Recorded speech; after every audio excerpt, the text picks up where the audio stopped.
মই বাৰু city bus ৰখি আছোঁ এতিয়া। চিটি বাছ আহি পোৱাই নাই। আপোনালোকে এটা বস্তু দেখাম হা।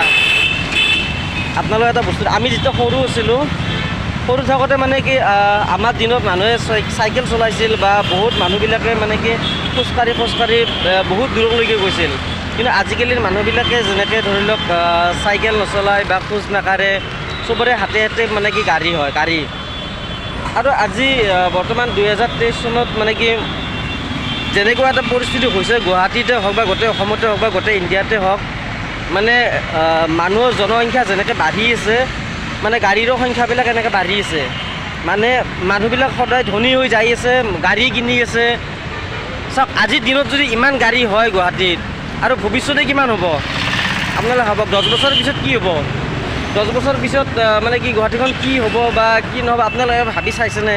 চাওক, ইমান গাড়ী আহি আছে, মানুহ ট্ৰাফিক পইণ্টত পুলিচে কণ্ট্ৰল কৰিব পৰা নাই বা চৰকাৰে কিমান কি নতুন নতুন ব্যৱস্থা কৰিছে, সেইবিলাকো মানে কি কামত দিয়া নাই, একো কামত দিয়া নাই। তথাপিতো মানুহৰ ইমান হাৰাশাস্তি হৈ আছে, ইমান কিবা কিবি হৈ আছে। যিবিলাক দুখীয়া মানুহ সেইবিলাকে বাৰুতো গাড়ী কিনিব নোৱাৰে, আমাৰ নিচিনা দুখীয়া মানুহবিলাকে। কিন্তু যিবিলাক অসমত বহুত ধনী ধনী মানুহো আছে, মানে গাড়ীৰ মানে ইমান গাড়ী হৈছে। আজিৰ দিনত যদি ইমান গাড়ী হয় আৰু ভৱিষ্যত 10 বছৰ পিছত আৰু কেনেকুৱা হ'ব নাজানো। আৰু এইখন পৃথিৱী হৈ থাকে নে নাথাকে, এইখন অসম হৈ থাকে নে নাথাকে, সেইটো আৰু ভগৱান জানে। মই দেখাই দিছোঁ ইমান গাড়ী, চাওক আপোনালোকে, মই দেখাই দি আছোঁ ৰ'ব।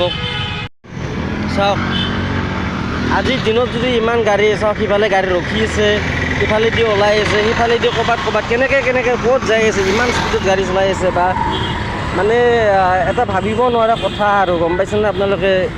মানে চাওক, আৰু আজিকালি এনেকুৱা হৈছে কি মানুহে গাড়ী এখন নহ'লে মানে কি হয়, মানুহৰ লেভেলটো কমি যায়। মানে কি গাড়ী এখন লাগে আৰু চবকে গাড়ী এখন লাগে। চাওক আপোনালোকে, ইমান গাড়ী, ইমান কিবা কিবি।